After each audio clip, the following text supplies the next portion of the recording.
Let me see a combo though. Ooh. Us.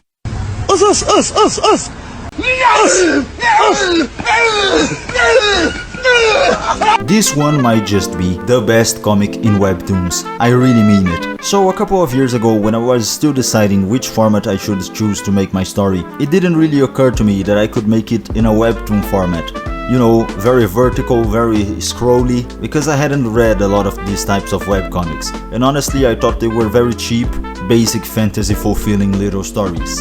But there was this one webcomic in specific that instantly changed that. When I finished reading the thing, I learned that you can actually make a very compelling story full of greatly executed action scenes in a webtoon format. It is actually just another medium of storytelling. It's no less than manga or a regular western comic. The name of the comic is The Boxer, and it is absolutely peak. It is a manhwa, a Korean webcomic as per usual on Webtoons, and let me tell you, it is quite the ride. The series is incredibly popular. I opened the Webtoons app and this was on the front page, along with some generic looking romance comics, and I really don't care about romance, so I chose this one. I was very curious to find out what makes this story so special, and boy did I find out. It's about boxing, obviously, but even if you don't like boxing, it is a worthwhile read, because when it comes to the technical aspects of the sport, it does seem like the dude who made it knows what he's talking about. I don't know too much about boxing myself, but it does feel right, you know? But the thing is, the comic is more about the characters and the stories that the fights tell, rather than the actual sport. First up, let's talk about Yu. He is the main character and stands out because of his quiet, emotionless demeanor. His design alone is so simple yet striking in a weird way. You can already tell that he's been through a lot. He from the get-go embodies an overall indifference to life. The early chapters hint that his past seems to be marked by some serious trauma which has left him detached and expressionless. Next is Jay. Despite also being bullied, Jay has a vibrant and resilient personality, and he is very likable and embodies the spirit of perseverance with his never give up attitude. Kind of tropey and cliché, but whatever, he is relatable, even though he is kind of a wimp. And finally we have Ryu, which is literally Bakugo from My Hero Academia, like straight up ripped off from Boku no Hero. And the comic makes it seem like he's gonna be the antagonist of the story. Ryu is a ruthless bully with an exceptional talent for fighting. His unorthodox style and speed make him a dangerous opponent. He is almost a prodigy in the world of fighting, and his monstrous reputation precedes him. So the story begins showcasing these three characters. Ryu, the boxing prodigy, bullies Jay ruthlessly for no real reason every day and violently beats him up. And Jay, despite knowing he can't defeat Ryu, decides to fight him back repeatedly, but it really pisses off the bully. Things escalate, and when Jay is about to be seriously hurt by the bully, Yu shows up and saves him, effortlessly beating up Ryu, who's supposed to be that genius boxer. After being saved by Yu, Jay decides that he too wants to learn how to fight. And then we cut to the introduction of Coach K, a legendary boxing trainer. Coach K is known for his remarkable ability to train world champions, having done so 5 times already, and he's in search of his final student, someone who has the potential to become the boxing sensation to top them all. Coach K observes Ryu in the ring and is initially intrigued by his fighting style.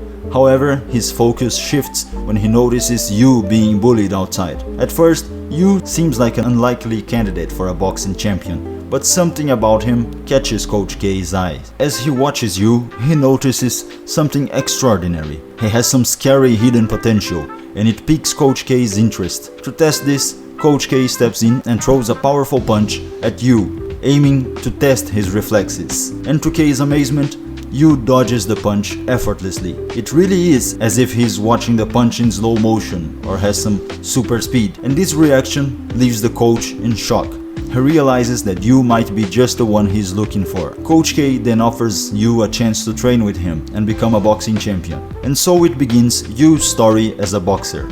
As the boxer, I should say. And it might seem like it's gonna play out like any other generic sports comic, but it really feels off.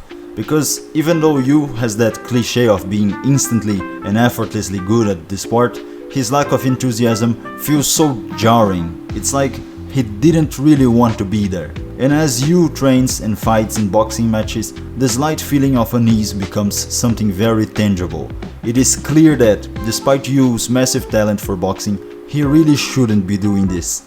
Coach K is a war veteran and he has some serious psychopathic tendencies, and it is heavily implied that Yu's ability in boxing is tied to his depression. Like, the worse he feels, the better he fights. So this combination of coach and fighter is like some twisted subversion of the classic inspired eccentric coach and optimistic talented prodigy trope, in which a seriously messed up old man is exploiting and even sometimes worsening this young man's mental problems in order for him to be the best possible fighter. So Yu is depicted in a complex way, often appearing as an antagonist, because the narrative makes something very interesting with the fights. Before every match begins, we get to learn the backstory of Yu's opponent, but it really goes beyond just showing a few flashbacks.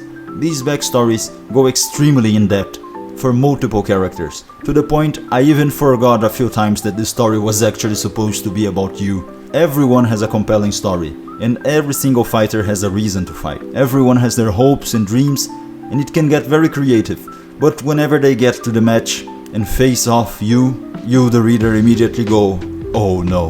Like, you remember what the story is actually about, and so the talented prodigy, who's supposed to be our protagonist, ends up being an unstoppable, uncaring force of destruction that destroys everyone's dreams in a soul-crushing way. And it feels very powerful but wrong, you know? It's kind of an evil one-punch man. So you have this classic competitive ladder story in which the talented protagonist furthers his career in the sport, but you are actually rooting against him, because the story also makes it very clear that as soon as Yu loses one match, Coach K is gonna lose all interest in him. So you go through the story rooting for the new competitors to achieve their dreams and for Yu to be snapped out of these depressed trends of psychotic manipulation, only to be left disappointed time after time. It is very powerful stuff. It's like a reverse sports shonen, evil sports shonen. The structure of the comic is also pretty straightforward. It is literally a sports manga tournament arc, but in this one, you're kinda wishing for the protagonist to lose. The writing in this webcomic is elegant and simple, and its simplicity really complements how it works well with the themes. Like, it is a simple story, but it hits hard, so the art style is also just like that. It is very simple and clear-cut and very clean overall, which is an art style that works amazingly for the character designs. Because in the fight scenes, the creator does some crazy stuff with the shapes. Like, there are a lot of these moments in which you see Yu's opponent's point of view and Yu's just this demonic black dark figure. It is very cool. And of course, a boxing comic wouldn't be complete if the punches didn't feel impactful. And the ways the creator finds to make these impacts feel important are very clever. There are a lot of smart tricks to learn from this one, but one I liked a lot when I noticed is when a punch lands and the characters are just in a small corner of the panel with the whole rest of the scene empty. Like, what's filling the scene is the impact of the punch. It feels so impactful, like it feels like it hurt. Most stories hinge on a likable protagonist, someone you can root for, but Yu is kinda different. He is cold, detached, and almost inhuman. He doesn't fight for glory or because he wants to fight, he's just doing what he's being programmed to do by his psychopathic trainer. This dynamic between them is chilling yet very entertaining. I'm not gonna spoil anything, but if you're looking for a great webcomic to read just for fun or for actually studying what works and what doesn't, The Boxer is a great one for you. I have a course for writing webcomics, link is in the description, and all I can tell you now is the best is yet to come.